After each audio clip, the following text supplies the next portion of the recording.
Aujourd'hui, je reçois à mon micro Océane d'Orange. Derrière ce nom, qui sonne comme un nom d'artiste, se cache une femme qui a souffert au travail pendant 20 ans.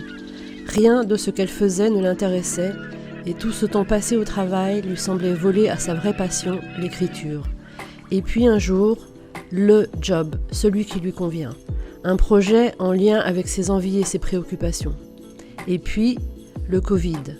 Plus exactement, le Covid long dont elle souffre depuis 3 ans. Océane nous raconte comment la maladie l'a contrainte à changer son rapport au travail, alors qu'elle pensait que s'arrêter faisait d'elle une feignante. Aujourd'hui, elle sait utiliser son énergie là où c'est nécessaire, là où elle le souhaite, et prendre rendez-vous avec elle-même pour écrire plusieurs fois par semaine, parce que vivre de l'écriture n'est pas qu'un rêve, c'est son plan. Dans cet épisode, on parle de passion, d'écriture, de choix difficiles dus à la maladie et d'instant présent. Pas de conseils, pas de solution toute faite pour un épanouissement miracle, mais un récit de vie professionnelle, un parcours, une histoire où puiser ce que tu veux en fait. Je suis Sarah, consultante de carrière. J'accompagne dans leurs projets les femmes qui veulent réussir selon leurs propres termes. Et si cet épisode te plaît, n'oublie pas de laisser 5 étoiles ou un commentaire sur ta plateforme d'écoute et de le partager autour de toi. C'est parti!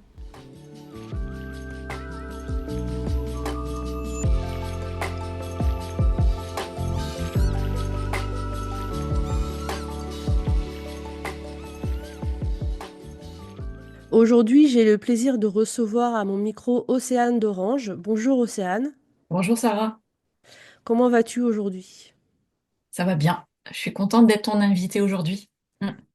Donc Océane, je vais te poser la première question que je pose à tous mes invités. Est-ce que tu peux te présenter sans dire ce que tu fais?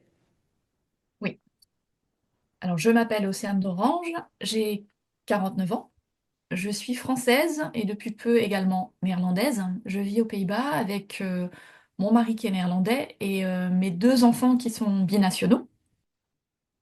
J'adore bouger, être dans la nature, j'ai une passion pour la littérature et l'écriture et j'ai une fascination pour la sociologie et pour l'humain. Ok, super. Je vais commencer par une question un peu peut-être impromptue, mais tu as un nom, Océane d'Orange, qui fait pseudonyme, parce qu'on a l'impression que voilà, ça sonne comme un nom d'artiste. Est-ce que c'est ton nom ou est-ce que à un moment tu as voulu le changer? Eh ben, c'est mon nom. Et en fait, il y a une histoire derrière ce nom. Euh, ma mère a un nom assez commun et elle a décidé à un moment de se faire appeler différemment. Donc, elle voulait pour ses enfants avoir un nom carte de visite. Et la petite histoire, c'est que mes parents se sont rencontrés au Club Med. Ils étaient tous les deux géo au Club Med. Et mon père avait écrit une pièce de théâtre sur une déesse de l'océan. Et elle s'appelait Océane. Et lorsqu'ils se sont rencontrés, ils se sont dit, bah, si un jour on a une fille, on l'appellera Océane. Ok. Donc il y a quand même une histoire derrière et il y a quand même quelque part la volonté de quelqu'un de te donner un nom carte de visite, donc qui Ouais. marque quoi. Qui marque. Ouais, ils ont vraiment voulu ouais, me donner ce cadeau-là quelque part, en fait. Un nom qui marque, qui est vraiment différent. Et mon frère aussi a un prénom différent, donc Ok, ok. c'était voulu. Et du coup, Océane, toi, tu habites aux Pays-Bas depuis un certain temps maintenant. Qu'est-ce qui t'a amené aux Pays-Bas? Euh, je voulais toujours vivre à l'étranger, mais j'ai rencontré un Néerlandais pendant mes études. Donc, au lieu de partir en Allemagne, j'étais partie pour l'Allemagne, comme j'avais fait allemand première langue. J'ai décidé finalement de le rejoindre après, dans le courant de notre relation. Ça faisait 2 ans qu'on était ensemble et de venir faire mes études aux Pays-Bas. Et puis, j'ai décidé de rester aux Pays-Bas. Ensuite, on a fait un petit peu des allers-retours entre les deux pays. On a vécu quelques années en France. Et au moment où en fait notre fils est né, on a décidé de se réinstaller aux Pays-Bas. Et tu l'as rencontré pendant tes études ou après tes études? Ouais, pendant mes études en fait. Et qu'est-ce que tu étudiais du coup à ce moment-là? Moi, je faisais des études d'AES, Administration économique et sociale. C'est la faculté d'économie. Et lui faisait du droit. Et tu avais déjà un projet professionnel derrière ces études ou c'était des études un peu parce que ça laissait beaucoup de portes ouvertes? C'était plutôt parce que ça laissait beaucoup de portes ouvertes, parce qu'en fait, j'ai longtemps hésité sur mon orientation. Ça a commencé déjà au lycée, en fait. J'étais plutôt bonne élève, donc mes professeurs trouvaient que c'était un véritable gâchis que je fasse pas une filière scientifique. Cependant, moi, ça me plaisait absolument pas de faire de la physique et de la biolo en permanence. Donc, ce qui m'intéressait, en fait, j'aimais énormément la sociologie. Et la sociologie, bah, il y en avait dans l'économie, même si c'était pas le principal. Donc j'ai décidé finalement de faire AES parce que c'était assez divers. Il y avait de l'économie, il y avait un petit peu du droit, il y avait de la sociologie. Ça laissait des portes ouvertes. Mais lors de ma première année d'études, déjà, je me demandais si j'avais envie de continuer. À ce moment-là, je me suis dit, est-ce que je ne m'orienterais pas plutôt vers la diététique du sport? Parce que je fréquentais énormément de sportifs de haut niveau. Parce que mon père était un montagnard, il a équipé beaucoup de voies d'escalade dans le sud de la France. Et il fréquentait énormément bah, le milieu des champions du monde, qui sont de toute manière tous installés dans le sud de la France. Et donc je me disais, voilà, j'aimerais faire quelque chose plus avec le bien-être, avec le sport, etc. Et je me suis dit, je vais faire des études de diététique. Et puis finalement, en fait, en AES, il y a 80% d'échecs la première année. Et j'étais dans les 20% sans faire aucun effort, donc 20% de ceux qui réussissaient. Donc je me suis dit, bon, bah, reste là. C'était un peu un anti-choix. Donc j'y suis restée. Et puis après, j'ai rencontré mon copain qui est devenu mon mari. Puis je me suis dit, bon, bah, écoute, reste là, au moins ça t'ouvre des portes, t'as pas de choix à faire maintenant. Mais j'ai jamais été vraiment passionnée par ce que j'ai fait pendant mes études, en fait. Alors là, j'ai une question qui me vient, c'est tu as fréquenté des sportifs de haut niveau, en particulier dans le monde de l'escalade. Est-ce que toi, tu es sportive et est-ce que tu fais de l'escalade? Alors j'ai toujours été très sportive. Euh, oui, et je le suis toujours. Euh, j'adore bouger, sentir mon corps bouger, me pousser. J'ai couru du semi-marathon. J'ai fait de l'escalade. Je n'en fais plus maintenant que je suis aux Pays-Bas. Parce qu'aux Pays-Bas, bah, il n'y a pas vraiment des falaises. Il faut aller en Oui, salle. Voilà. c'est ce que j'allais dire. Je ne fais plus d'escalade depuis que je suis aux Pays-Bas. Oui, bah oui, en même temps. Ouais. Tu vois, c'est bizarre. Non, mais je pourrais aller en salle, mais c'est pas pareil. Ça me plaît pas. Ce que j'aime, moi, dans l'escalade, justement, c'est le fait d'être dans la nature. D'avoir le contact avec le rocher, de sentir la pinette derrière moi. Ça me plaît. C'est tout l'ensemble en fait. Donc je fais plus d'escalade. Mais par contre, je fais toujours du sport. Et pour moi, c'est très important le sport dans la vie en fait. Ouais. Et qu'est-ce que ça t'apporte du coup le sport dans ta vie au quotidien? Ça m'équilibre, je pense. Ça m'équilibre et ça m'apporte un bien-être, une énergie. Euh, qui est nécessaire à mon bien-être en fait. Si je fais pas du sport, je suis un peu un lion en cage en fait. J'ai besoin de bouger. J'ai un corps qui a besoin d'être dehors, de bouger, etc. Et bah, tu connais un petit peu mon histoire, Sarah. Ces derniers temps, tu sais que j'ai eu des problèmes de santé. Et donc j'ai beaucoup souffert du fait de pas pouvoir faire de sport. Hmm. Et, euh, et c'est vrai que j'ai tendance à pousser mes enfants à faire du sport. Après, bon, c'est inné chez eux, hein. On bouge tout le temps, on va marcher. On a fait beaucoup de ski. Ils ont un petit peu fait d'escalade avec mon père à l'époque quand ils étaient petits. Évidemment, hein, comme tous les bons petits Néerlandais, ils sont inscrits à différents sports, etc.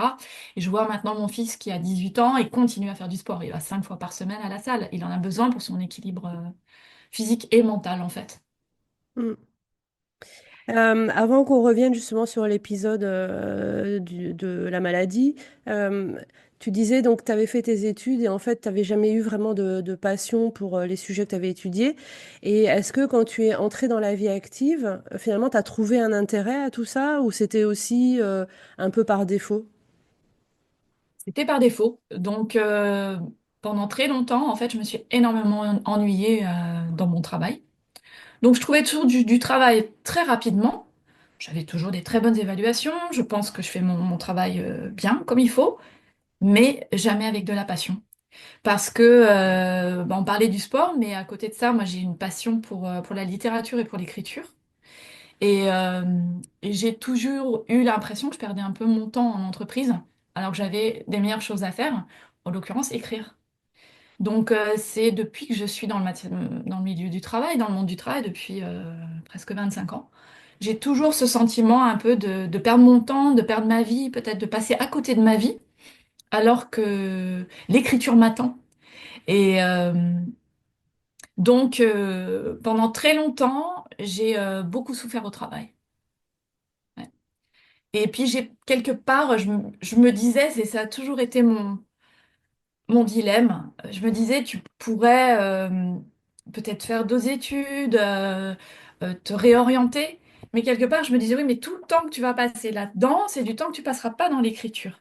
Déjà que l'écriture me semble être volée à la vie. Enfin, j'essaie de grappiller du temps où je peux. Euh, et si en plus je me lance dans une autre orientation, ben, pendant ce temps-là, t'écris pas, quoi.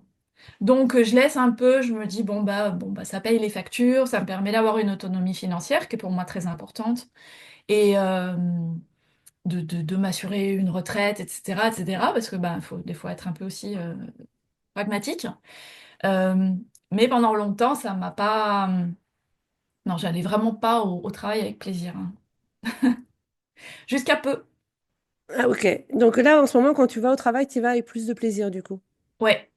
En fait, j'ai eu différents boulots et puis à un moment, suite à une réorganisation, moi, j'ai décidé de prendre du temps pour moi et de faire vraiment ce qui me plaisait plus. C'est-à-dire que j'ai monté ma boîte et j'ai aidé les entreprises dans le domaine de la créativité et de l'innovation. Donc, basé sur ma connaissance des études de marché, de la sociologie, basé sur les besoins clients, comment développer des innovations. Euh, ça me plaisait, ce que je faisais, mais le fait d'être auto-entrepreneur, j'avais une forme d'insécurité, de stress, et je me rends compte que ça me prenait beaucoup d'espace dans ma tête, et que c'était de l'espace du coup que je pouvais pas mettre dans l'écriture. Et puis j'ai eu un moment où j'avais l'impression que j'avais besoin de travailler avec d'autres personnes, j'avais besoin de grandir, et j'avais vraiment pas vraiment quelqu'un avec qui m'associer. Et puis j'ai vu passer une offre d'emploi, parce que je suis encore sur LinkedIn régulièrement. Et c'était dans le domaine de la mobilité durable et du cyclisme, en fait, donc dans le sport, dans une entreprise qui apporte énormément d'importance justement à la santé, à faire en sorte que les gens font du sport, à être dans la nature, etc. Je me disais, OK, ça correspond à mes valeurs. Et puis, bah, ce qu'ils proposaient, c'était moi, en fait. Il manquait que mon nom en haut du descriptif de poste et de background, etc. Donc, je me suis dit, bon, de toute manière, t'es à ton compte, va voir. Et puis là, j'ai fait une rencontre professionnelle.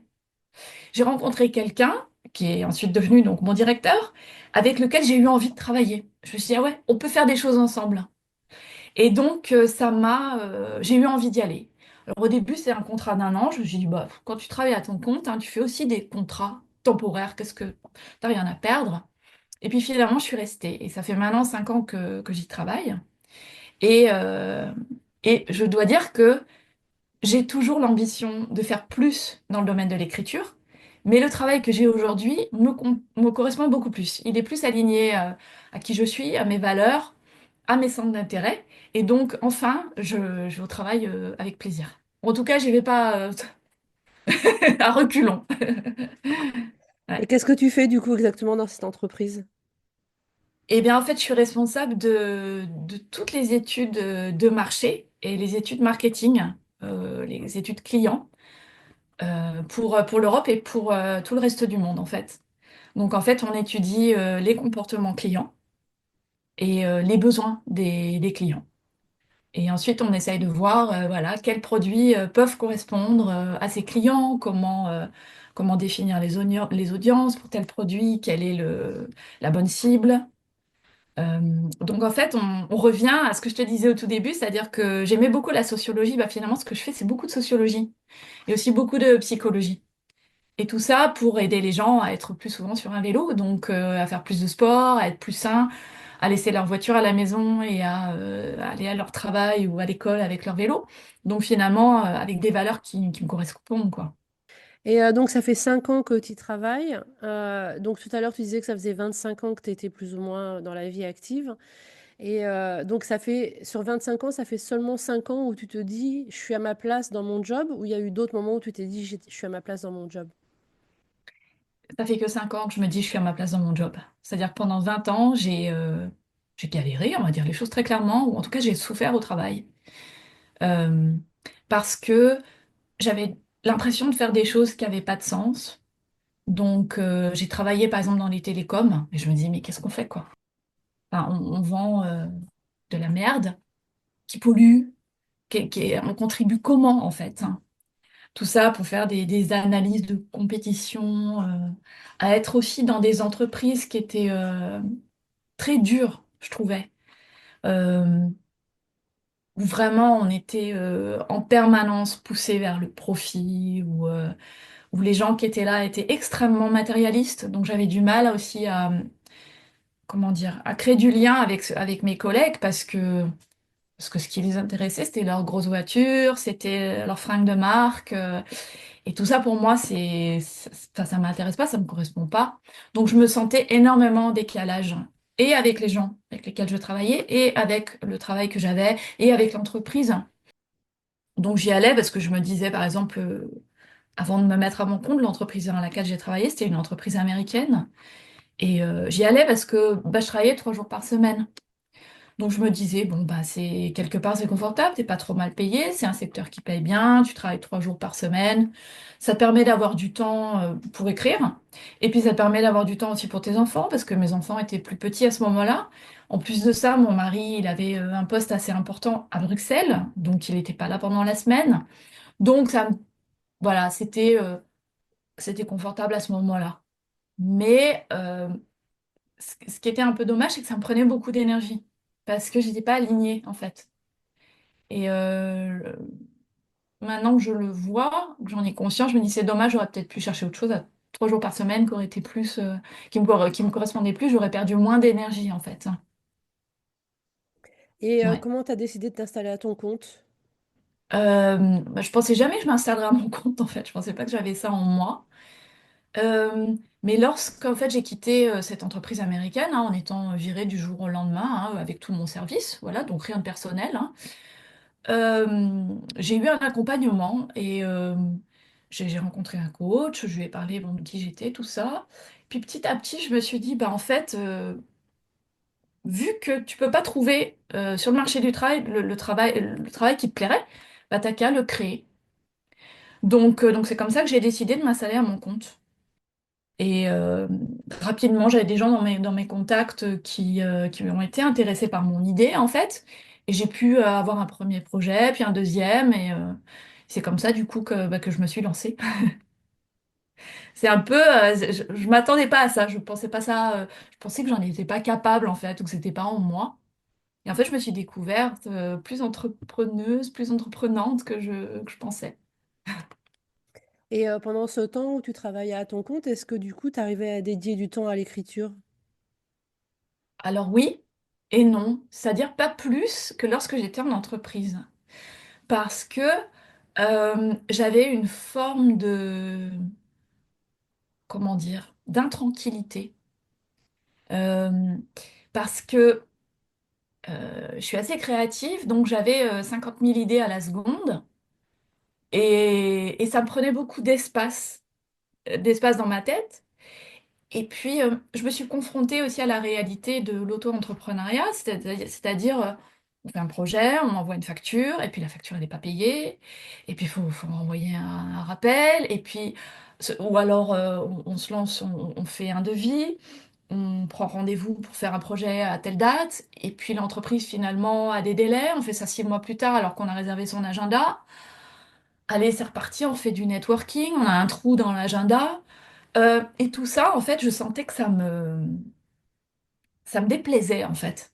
Et ça me stressait quelque part. Ça me prenait beaucoup d'espace dans la tête. En conséquence, j'avais pas plus de temps et plus d'énergie et plus d'espace dans ma tête pour écrire. Donc, ça n'avait pas forcément une valeur ajoutée pour soutenir mes activités d'écriture, on va dire. Donc ça veut dire que pour que tu puisses écrire, il faut que tu puisses trouver une sorte de rythme ou de routine dans laquelle tu vas intégrer l'écriture. Ouais. Ouais, j'ai besoin, en fait, euh, je peux écrire évidemment dans le chaos, mais j'ai besoin d'une routine, en effet. Et cette routine, d'ailleurs, je me la suis créée, étant donné que maintenant, j'ai un contrat de 4 jours par semaine. Ça veut dire qu'il me reste 3 jours par semaine où je peux écrire. Donc, j'ai rendez-vous avec moi-même, et je dis bien rendez-vous avec moi-même parce que c'est dans mon agenda. Le matin, une fois que je suis prête, je suis derrière mon ordinateur et je travaille à l'écriture. Et puis, ce que je fais aussi depuis le début de l'année, ça fonctionne bien, c'est que les jours de travail, sauf les jours où je dois aller au bureau, donc les jours de télétravail, avant d'allumer mon ordinateur du travail, je fais 30 minutes d'écriture. Je commence par ça.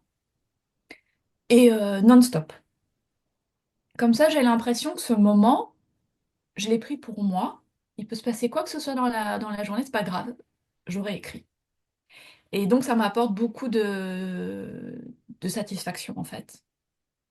De me dire, voilà, t'es arrivé malgré le chaos de ta journée, malgré les enfants, malgré les réunions, malgré tout ce qui peut se passer dans le monde du travail, dans une journée, les changements, etc. T'as eu au moins ce moment-là pour toi, en fait. Ouais. Et j'espère que je vais arriver à m'y tenir. Je me dis, voilà, ça fonctionne bien, donc ouais, c'est mon mode. C'est mon mode de Et fonctionnement, ouais. qu'est-ce que tu écris dans ces moments-là? C'est plutôt de l'écriture automatique ou est-ce que c'est un projet spécifique sur lequel tu travailles? Comment tu t'organises? Je fais pas trop Enfin, si, je fais de l'écriture automatique, mais c'est plutôt, je me dis, tiens, à ce moment-là, tu as besoin de faire ce type d'écriture, mais j'ai toujours des projets en cours, en fait. Donc, j'ai jamais assez de temps pour faire tout ce que j'aimerais faire. En l'occurrence, en ce moment, je suis en train de travailler sur un roman. Et puis, donc ça me prend bien évidemment beaucoup de temps. Et puis, j'ai un blog où je raconte l'histoire d'une Française plus tout à fait française. Et l'histoire d'une Française qui habite aux Pays-Bas, et donc avec ce regard entre deux, ce regard, c'est-à-dire parfois surpris face à la culture néerlandaise, mais parfois aussi surpris face à la culture française, parce que, mine de rien, ça fait 20 ans que je vis aux Pays-Bas, et donc je suis entre ces deux cultures, ou un peu des deux cultures. Et je suis parfois surprise avec mon regard nouvellement néerlandais, on va dire, par la manière dont les choses se font en France. Je me dis, bah quand même, on voit tellement de choses différentes ici. Donc en fait, je raconte ça dans ce que j'appelle mes petites chroniques des Pays-Bas. Et j'ai commencé c'était en 2019, je crois, à écrire ce blog. Donc je me suis vraiment donné une règle bien précise. J'ai toujours une photo qui est toujours une photo que j'ai prise moi. Elle est parfois liée au thème et parfois pas du tout. J'aime bien que ce soit décalé. J'ai pas envie de tomber dans le cliché des sabots, des tulipes et des moulins. Euh, et puis, je me donne 700 mots. Il y a toujours 700 mots dans cette chronique. C'est fixe, donc c'est assez rapide à lire. Et je prends toujours ma perspective. Je raconte un petit peu des choses que j'ai pu vivre et qui ont pu me surprendre ou qui peuvent être intéressantes pour quelqu'un qui connaît pas les Pays-Bas, en fait. Et en fait, à la base, j'avais commencé ce projet parce que euh, j'avais du mal à lâcher mes textes. Donc j'écris depuis 25 ans, ouais, 30 ans peut-être. Je me souviens plus quand j'ai commencé à écrire, mais j'écris depuis vraiment très très très longtemps. Mais j'avais du mal à montrer mes textes. J'étais trop perfectionniste, je trouvais ça toujours nul, etc., etc. Donc j'avais besoin à un moment d'être capable de lâcher, de donner mes textes, on va dire, à mes lecteurs. Et puis, ma meilleure amie est venue aux Pays-Bas. Et elle me disait, ah, mais je comprends pourquoi tu vis aux Pays-Bas. Ah, mais ça c'est plus facile. Et puis c'est vrai que très souvent, quand je parlais avec des Français en France, on me disait, pourquoi tu vis aux Pays-Bas? Et moi je leur disais, bah, pour la qualité de vie. Et je sentais une forme d'incompréhension parce qu'évidemment, quand on vient du sud de la France, qu'il y a les cigales, qu'il fait beau, qu'on est en sandales en cuir sur une terrasse à l'ombre d'un platane avec les cigales derrière, on se dit, qu'est-ce qu'elle fait aux Pays-Bas, quoi? Mais j'avais besoin d'expliquer quelle est cette définition de la qualité de vie aux Pays-Bas. Donc, ça qui traînait, qui était un petit peu dans ma tête, la discussion avec mon ami, et puis ce besoin euh, d'arriver à lâcher mes textes, je me suis dit, bon, allez, vas-y, lance-toi. Et donc au début, je me suis donné la règle de d'écrire un texte tous les 15 jours. Et je m'y suis pas mal tenue. Et puis après, bon, ben, quand on a parlé de toute l'année, hein, des différents événements, la Saint-Nicolas, et puis la fête du roi, et puis le carnaval, il faut aussi pas se répéter, quoi. Donc j'ai un petit peu espacé les chroniques. Et puis après, il y a eu le Covid. Alors là, le Covid, ben, on était tous enfermés. Donc après avoir fait 4 chroniques sur le Covid, on a un peu fait le tour de la question. Donc j'ai un petit peu mis en pause le blog. Et ensuite, je suis tombée malade, donc j'avais pas forcément l'énergie de d'écrire. Et puis là, récemment, j'ai décidé de reprendre. Aussi peut-être parce que je suis dans une autre phase de vie. Mes enfants ont grandi, parce que des fois, je raconte aussi bah, comment se passe l'éducation des enfants aux Pays-Bas, qui est très différente de celle qu'on connaît en France. Donc maintenant, ils sont dans une autre phase de vie. Ils sont plus à l'école primaire, mais ils sont. Enfin, ma fille maintenant, elle est au collège. Mon fils, il est à l'université. Donc on vit d'autres choses, d'autres phases qui finalement sont intéressantes à raconter, à partager. Donc voilà, j'ai repris l'écriture des petites chroniques des Pays-Bas. Donc j'ai toujours quelque chose à écrire, tu vois. Ouais, j'ai deux questions sur cette écriture. Pourquoi 700 mots? C'est la première question. Et la deuxième question, c'est est-ce que les chroniques vont pivoter d'une certaine façon? C'est-à-dire qu'au début, elles étaient vraiment sur une espèce, pas de comparaison, parce que c'était pas que de la comparaison, mais disons une perspective différente sur la vie aux Pays-Bas en tant que Française. Et est-ce qu'elles vont pivoter vers peut-être des textes plus personnels, du coup, maintenant que bah, tes enfants vont enfin, vivre autre chose et que la vie de la cellule familiale est différente aussi? Alors pourquoi d'abord, la première question c'était pourquoi 700 mots? J'ai fait en fait un petit atelier avec le chroniqueur de la ville de Den Bosch, Eric Halling qui s'appelle. Il écrit magnifiquement bien pour ceux qui lisent le néerlandais. Et en fait, il nous a parlé des chroniques. C'était sur les chroniques. Et il nous a conseillé entre 600 et 800 mots. Donc, bah, j'ai coupé la poire en deux. Je me suis dit, allez, t'es parti pour 700 mots. Et puis, très rapidement, je me suis rendu compte que 700 mots, ça fonctionnait bien parce qu'on a suffisamment d'épaisseur pour raconter quelque chose, mais en même temps, on est obligé de couper. Donc, très souvent, quand j'écris ma chronique, la première version, elle va faire 400 mots de plus. Ça m'oblige à enlever le surplus. Comme ça fait que ma chronique, elle n'est pas surnourrie. Je suis vraiment obligée d'épurer mon texte. Donc, je trouve qu'en termes de qualité, on y gagne. Et ensuite, est-ce que c'est en train de changer un petit peu? Ouais, je pense qu'elle est un peu en train de pivoter. Parce qu'évidemment, j'ai fait le tour hein, des événements de l'année aux Pays-Bas, des grands traits, etc. Et puis évidemment, j'ai encore là en tête d'autres thèmes que je vais écrire les temps à venir. Mais c'est vrai que ça devient peut-être plus personnel. Et, euh, et aussi parce que mon regard, il a changé, mine de rien, depuis 2019. Et les Pays-Bas sont énormément en train de changer également. Donc, autrefois, j'avais énormément d'admiration pour ce pays, pour les choses, pour la manière dont les choses sont faites. Et puis, petit à petit, avec les changements politiques, avec l'évolution de la société, il y a des choses qui me plaisent de moins en moins. Donc mon regard, il change aussi sur la société néerlandaise.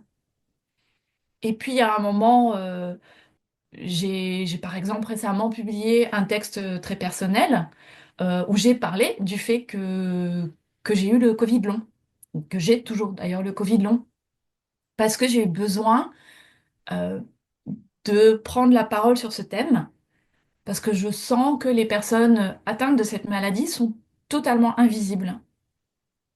Et moi, j'ai la chance d'arriver à retravailler, d'avoir compris comment gérer, de ne plus être au fond du trou, de ne plus être sur mon canapé à plus pouvoir rien faire. Je peux peu à peu retrouver ma vie, mais il y a beaucoup, beaucoup, beaucoup de gens qu'on oublie complètement en fait. Et donc j'avais vraiment le besoin de donner une voix via mon histoire, hein, pas pour faire du nombrilisme, mais plutôt pour dire, écoutez, regardez, on a un peu tendance à oublier parce que on parle du Covid, on n'en parle plus, maintenant on se dit super, on n'a plus besoin d'être vacciné, on s'en fout, on fait tous la fête, je suis un peu enrhumée, ah ben non, je vais pas me tester. Il faut pas oublier qu'il y a des gens qui ont perdu leur vie quelque part à cause de cette maladie, quoi. Et on n'en parle pas assez, je trouve. Donc ouais, j'utilise mes petites chroniques pour quelque chose de plus personnel aussi. Ouais. Et tu nous disais, parce que c'est justement en lisant ta dernière chronique que j'ai eu le sentiment que il y avait un pivot qui se passait dans ton écriture. Et je me demandais si c'était parce que cette chronique-là avait besoin de sortir sur le Covid long, ou si c'était une tendance que tu allais peut-être continuer plus tard en parlant de choses plus personnelles du coup, et moins en même temps le personnel touche le politique et tout ce qui se passe autour. Mais voilà, je me demandais si tu avais aussi conceptualisé ça ou si c'était un événement qui se faisait par lui-même, quoi. Penser un peu les deux, parce que forcément, quand on se met derrière l'ordinateur pour écrire, on a une intention. Enfin, en tout cas, non. Je dis ça, c'est pas vrai. Ça va dépendre des gens, mais très souvent, moi, quand je me mets derrière l'ordinateur, c'est avec une intention. Donc, je me dis, voilà, ton intention, c'est ça. Tu veux l'écrire de cette manière-là. Donc, il y a forcément une part de conceptualisation, je pense. Et puis, je pense que c'est intéressant à explorer en fait cette partie-là plus personnelle. Je m'autorise aussi peut-être à aller plus dans le personnel, parce qu'au début, j'avais énormément du mal à utiliser le jeu.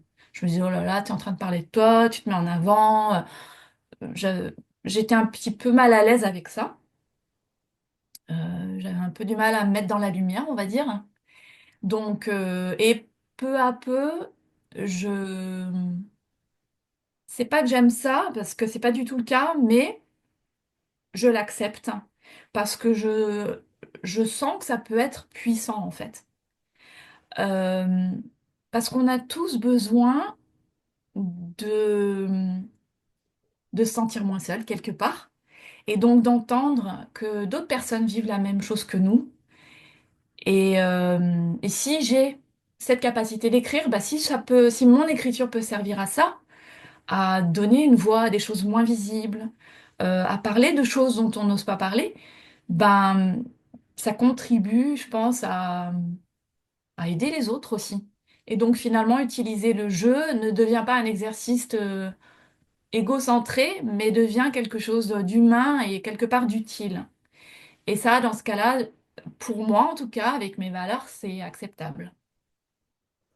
C'est intéressant parce que justement, l'idée de ce podcast, c'est vraiment de dire que ce que nous vivons chacun, chacune, de façon individuelle, personnelle et parfois très intime, a toujours une résonance universelle. C'est-à-dire que s'il y a une chose qui est universelle, c'est les sentiments qu'on peut avoir, par exemple.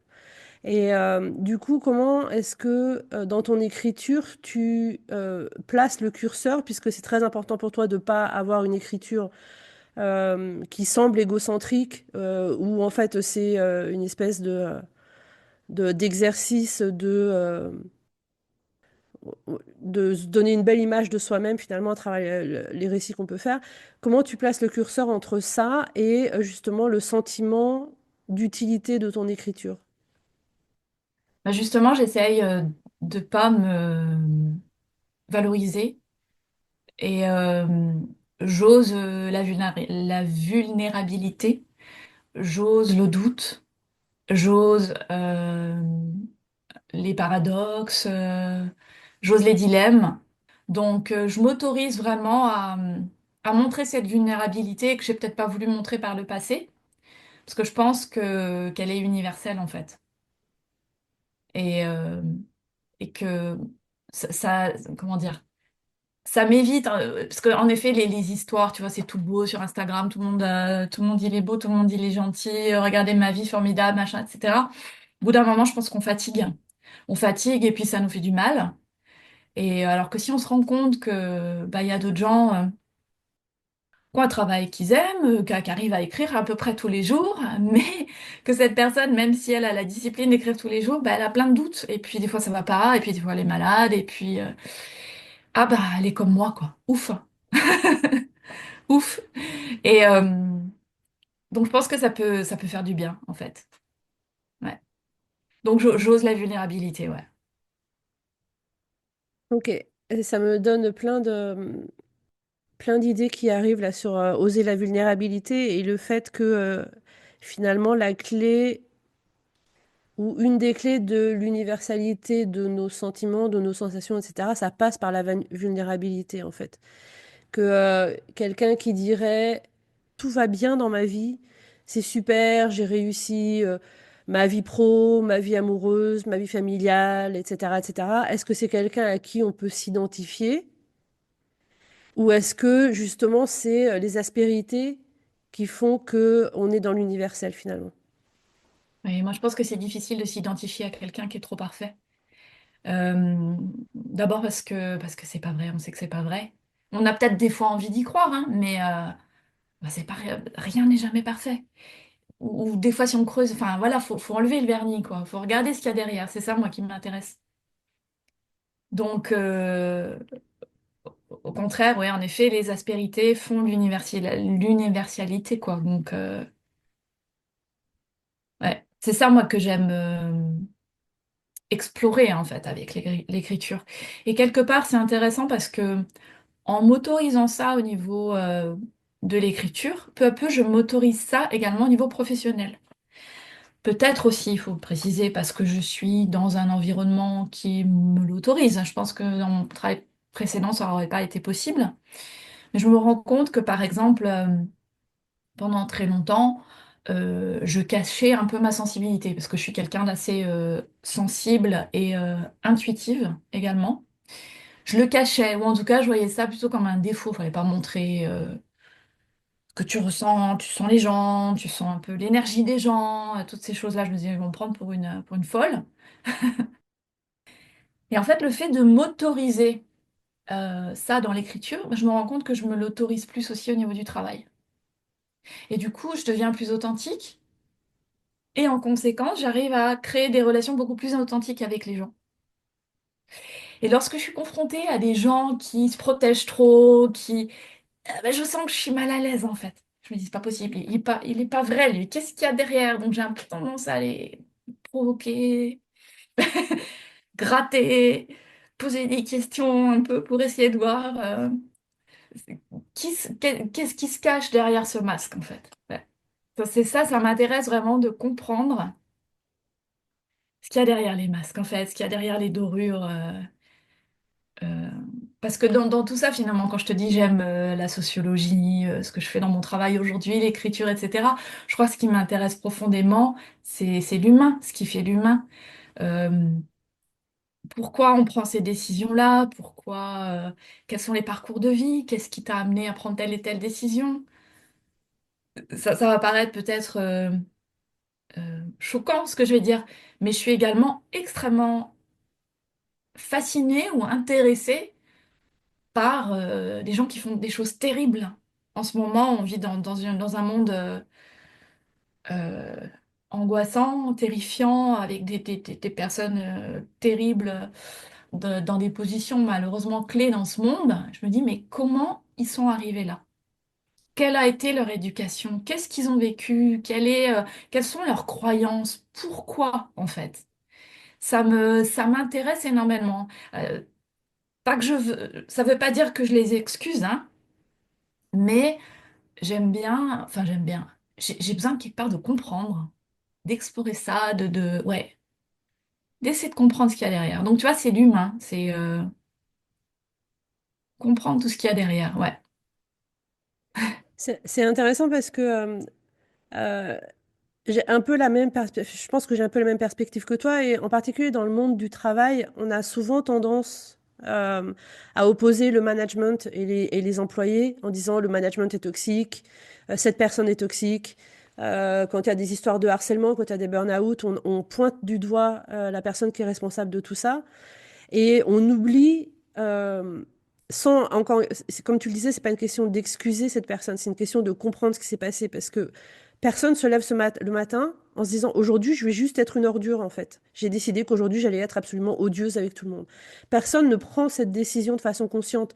Donc c'est effectivement intéressant d'aller essayer de comprendre ce qui fait qu'une personne se comporte de cette façon-là. Bon, moi, mon truc, c'est le monde du travail. Donc, pourquoi cette personne se comporte de cette façon-là dans le monde du travail, en fait? Ouais. Je reconnais tout à fait ce que tu dis, en effet. Tu vois, par exemple, nous, il y a des changements en ce moment au niveau de mon entreprise. Et donc, on va avoir un nouveau directeur qui va arriver, qui remplace le directeur qui m'avait recruté. Donc, pour moi, c'est un petit peu une phase, comment dire, d'attente. J'attends de voir un petit peu comment ça va se passer. Mais je me dis, OK, ce gars, il n'arrive pas dans l'entreprise pour t'emmerder. Pardon, hein. Mais il n'arrive pas avec une mauvaise intention. Il vient parce qu'il a envie. Parce qu'il a probablement les mêmes envies que toi lorsque tu as commencé à travailler dans cette entreprise.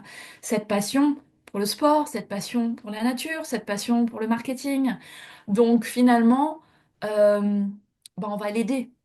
On va essayer de l'aider parce que l'un comme l'autre, on veut la réussite de notre projet commun. Donc, mais c'est vrai que moi, il s'est passé évidemment, comme dans toutes les entreprises, aussi des choses et j'essaye toujours, je me dis, je suis trop empathique. Mais j'ai toujours du mal à prendre position quelque part. Parce que je me dis, oui, mais il a fait ça parce que. Et puis si je regarde l'autre, oui, mais il a fait ça parce que. Et donc j'ai du mal à prendre parti, ouais. Et je suis Mm, toujours dans essayer de comprendre, en effet. Mm. mm. Et je voulais revenir sur le Covid. Et donc, dans ce texte que tu as publié sur le Covid long, tu as vraiment expliqué comment ça se manifestait, en fait, l'impossibilité de faire plein de choses finalement et la réinsertion progressive dans le monde du travail. Mais plus largement, est-ce que cet épisode-là, est-ce que cette maladie a changé ta vision du travail, par exemple, et ton rapport au travail? C'est difficile à dire. Ouais, je pense que ça a changé dans le sens que j'apprends plus à m'écouter. Parce que, donc, quand j'ai écrit hein, dans ma chronique, j'explique la fatigue extrême, les maux de tête, les douleurs aux poumons, etc. Et je me suis rendu compte que dans mon travail, et pas que dans mon travail d'ailleurs, j'avais tendance à être en permanence à 200 à l'heure. Et bon, bah, je travaille, j'écris, je fais du sport, j'ai des enfants, je fais beaucoup de choses. Et je me freine. Je me freine. Parce que si je m'écoutais, je ferais encore plus de choses. Donc j'avais un peu tendance à me dire, oh, j'ai une heure de libre. Qu'est-ce que je vais faire? Mais c'était jamais j'ai une heure de libre, je vais pouvoir me reposer. Non, non, non, non, le repos, je sais pas, c'est quand je serai morte, quoi. Là, t'es en vie, t'es ici, maintenant. J'ai toujours envie, je vois des opportunités partout, j'ai des envies de plein de choses. Donc, à mon travail, c'était pareil. J'avais tendance à me dire, ah, trop bien, ah, on va faire ça, avoir des opportunités partout. Parce que quand je suis arrivée dans mon travail, en fait, c'était une création de poste. Donc, il y avait tout à faire. Voilà, on m'a donné un budget, on m'a dit voilà, tu fais ça. Bon, puis petit à petit, mon équipe, j'ai eu une personne dans mon équipe, et puis une deuxième, et puis une troisième. Donc j'ai une petite équipe à gérer. Donc c'est moi un peu qui les emmène, on va dire, quoi, hein, qui donne la direction, etc. Et partout, je voyais des opportunités. Et j'étais toujours en permanence, ah, on va faire ça, on va faire ça. Et sans jamais m'arrêter. Et puis du jour au lendemain, bah, tu tombes malade. Et au début, tu t'arrêtes pas.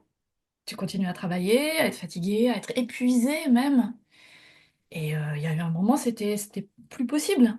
C'est-à-dire que je recevais un message de la maîtresse pour dire on a besoin d'aide pour décorer l'école. Je pleurais. Je recevais un message de mes collègues, je pleurais parce que j'étais épuisée, j'en pouvais plus. Donc il y a eu un moment où je me suis retrouvée assise sur un fauteuil et où j'allais jusqu'à la cuisine. Allez, il y a quoi, 15 pas? Je me remettais. Je refaisais mes 15 pas et je me posais, je bougeais plus. Vider le lave-vaisselle, c'était le projet de la journée. Donc j'étais vraiment, j'allais au bout de la rue et je revenais en termes de marche. Donc j'étais vraiment épuisée, épuisée, épuisée. Et donc j'ai dû apprendre à m'écouter, à écouter mon corps. Et j'ai dû recréer la connexion entre le mental et le physique. Et pour moi, c'était pas, comment dire, c'était pas intuitif parce que, bah, comme on disait au début de notre conversation, moi j'ai toujours fait du sport. Donc quand tu fais du sport, très souvent, tu te pousses. C'est-à-dire que, bah, il y a des moments, le corps il a mal, mais c'est le mental qui dit, allez, tu peux aller plus loin.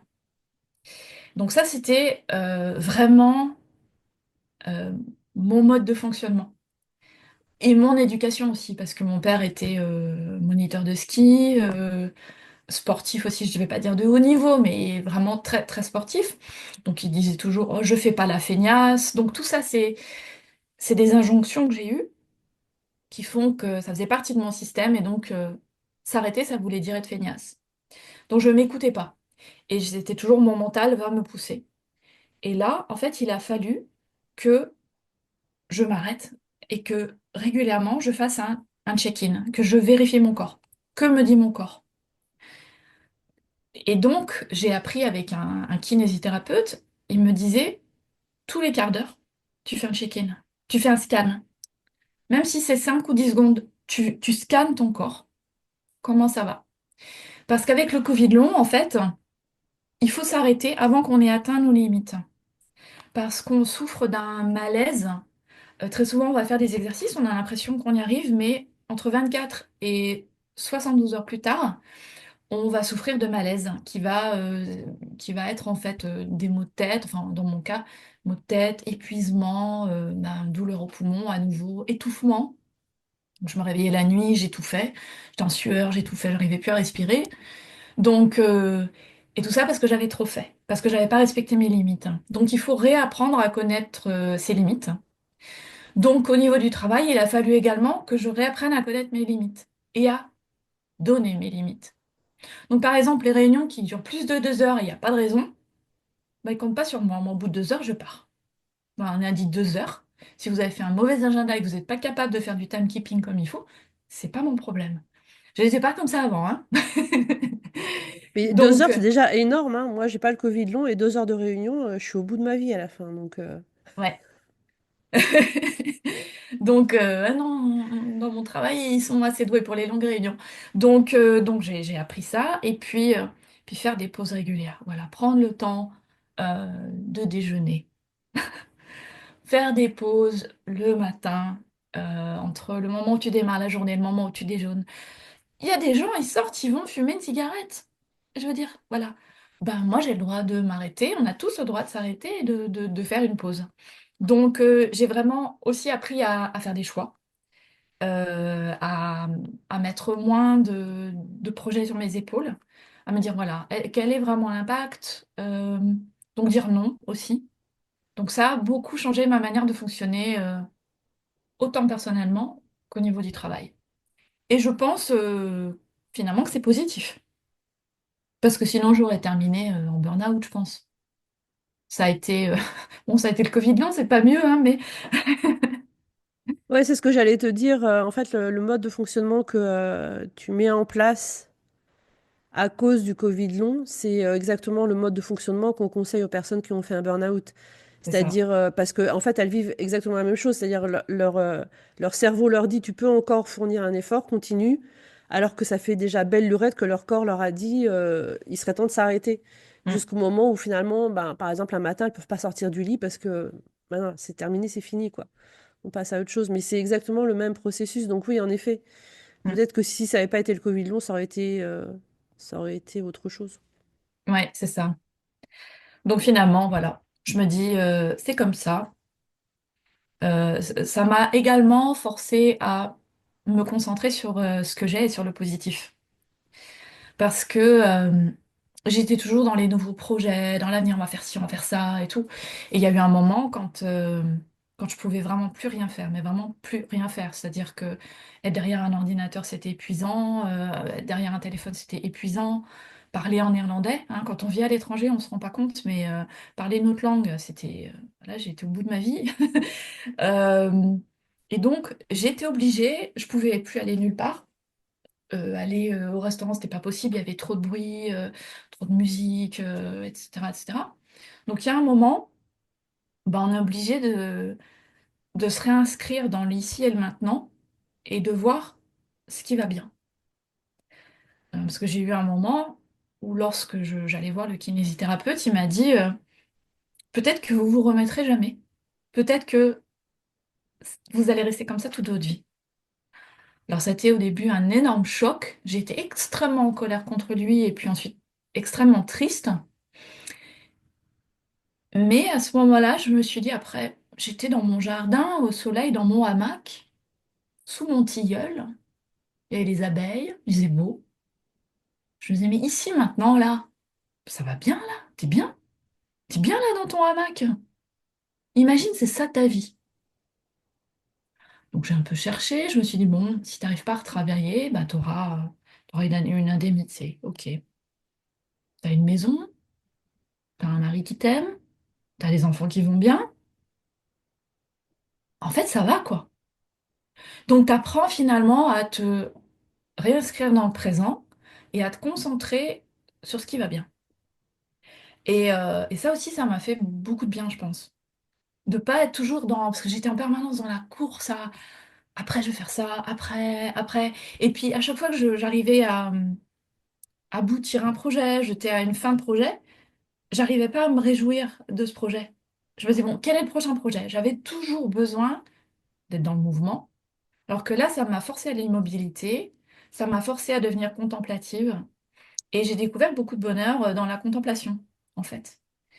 Donc c'est assez médité, parce que j'ai fait également beaucoup de méditation pour aller mieux, hein. Et ça m'a fait vraiment beaucoup, beaucoup de bien. Ouais. Donc finalement, t'apprends à fonctionner différemment. Et est-ce qu'à un moment, tu t'es dit, imaginons que je ne puisse plus travailler, c'est pas si grave, je vais consacrer toute mon énergie à l'écriture. Oui, bien sûr, je me le suis dit. Ouais, ouais. Je me suis dit, si t'arrives pas à travailler, c'est pas grave, t'écriras. Parce qu'il y avait un moment, j'arrivais presque plus à écrire non plus. Et je me suis dit, parce que tu vas pas rester dans ça, il faut que tu cherches des solutions. J'ai très vite cherché des solutions. Des plans B, quoi. Donc je me suis dit, bon, t'arrives pas à travailler derrière un ordinateur, bah c'est pas grave, tu vas écrire sur papier. Parce que papier, ça va bien. Et puis, bah, t'arriveras pas à passer des heures sur ton carnet, mais tu peux écrire un quart d'heure déjà. Et donc, je m'étais dit, oui, dans ce cas-là, tu le consacres à l'écriture, si tu n'arrives plus du tout à travailler. Avec quand même le sentiment un peu inconfortable, bah, évidemment, même si tu as une indemnité qui t'aide, c'est pas pareil que d'avoir un salaire.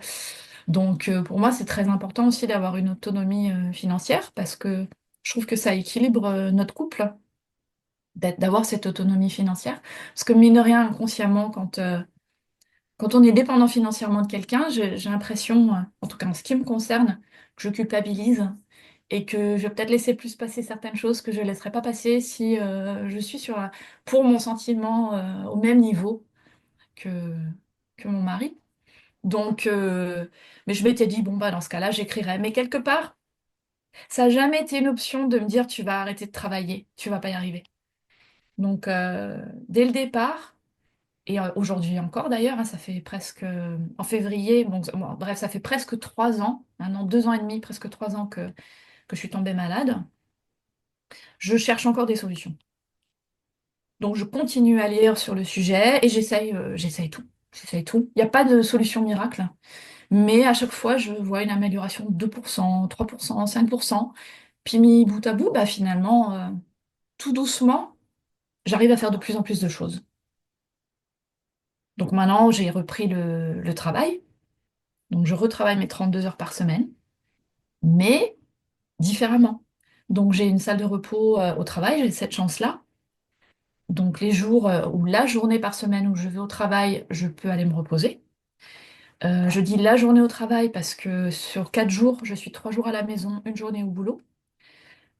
C'est pas la règle dans mon entreprise, mais on s'est mis d'accord comme ça parce que sinon ça me prend beaucoup trop d'énergie. C'est un grand open space, il y a beaucoup de bruit. les gens sont très sympas, mais justement, ils sont tellement sympas que tout le temps, ils viennent te voir comment tu vas, etc. Et du coup, tu parles, et tu peux pas te concentrer, il y a du monde autour de toi, ça brasse et tout. J'ai un petit peu du mal avec ça. Mon cerveau fatigue vite. Et donc, avec des adaptations, j'arrive à retravailler. Et puis, petit à petit, j'essaye de faire de plus en plus. Donc, par exemple, physiquement, au début, j'étais, comme je te dis, vraiment très fatiguée. J'ai perdu beaucoup de masse musculaire, étant donné que je faisais plus du tout de sport, mais vraiment une quantité absolument incroyable. Donc à ce moment-là, j'ai décidé, c'était au bout de 6 mois de maladie, j'ai été chez une diététiste et j'ai dit, c'est pas possible, je peux pas rester comme ça, quoi. Donc, euh, donc elle m'a donné vraiment enfin, j'ai rééquilibré toute mon alimentation, je mange beaucoup plus de protéines. Avec le kinésithérapeute, il fallait pas faire trop de sport, mais je me suis donné l'objectif de faire un exercice par jour, même si c'était qu'une série.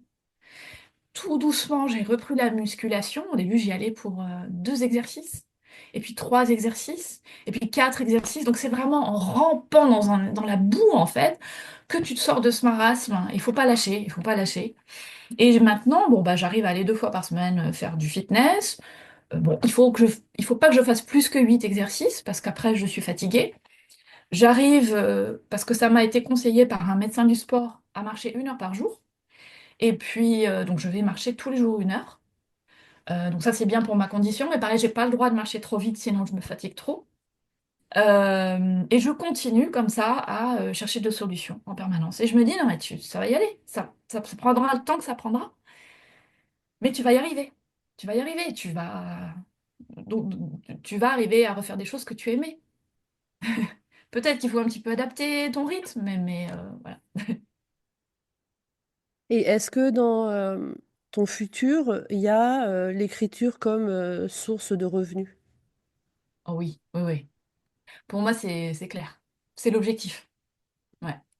Donc, je suis vraiment en train de réfléchir à comment. Alors, le comment, évidemment, c'est l'écriture du roman sur lequel je suis en train de travailler là. Mais également, j'ai d'autres projets de romans, hein. Donc, j'ai plein d'idées, dont, en l'occurrence, un autre roman. J'avais commencé justement à travailler dessus juste avant de tomber malade. Et puis finalement, je me suis mis à travailler sur autre chose. Donc j'avais déjà une structure, j'ai déjà créé mes personnages, etc. Donc ce sera, enfin, c'est difficile de dire par avance que ce sera facile à écrire parce qu'au début ça va bien, puis après on a toujours des moments un peu de doute. Mais donc ouais, l'écriture évidemment de romans, mais j'aimerais aussi faire d'autres choses. Par exemple, je réfléchis de plus en plus à écrire également de la poésie ou à par exemple faire de la formation dans ce domaine-là, parce que quand je travaillais à mon compte, je faisais aussi de la formation dans le domaine de la créativité et de l'innovation, et je me rends compte que ça me plaît. Euh, Peut-être animer des conférences ou animer des ateliers. Euh, Peut-être plus tard écrire des chroniques pour un journal ou des choses comme ça. Je me vois pas cependant écrire pour du marketing. Euh, Ça, je pense que c'est pas fait pour moi.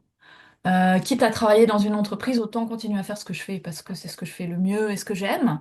Mais par contre, écrire, mais donc vraiment pour moi, l'écriture, c'est oui, vivre de l'écriture, mais dans la partie vraiment littéraire. Pas forcément dans du journalisme ou de l'écriture professionnelle ou marketing, quoi. Ok. Ouais. C'est mon rêve, mais c'est aussi mon plan. Ça, c'est pas qu'un rêve, c'est-à-dire que j'y travaille, quoi. Hmm. On arrive du coup à la fin de cet entretien, donc je vais te poser la question que je pose à tous mes invités, qui est: et si c'était à refaire? Et je te laisse l'interpréter comme tu l'entends. Je me pose souvent la question si c'était à refaire.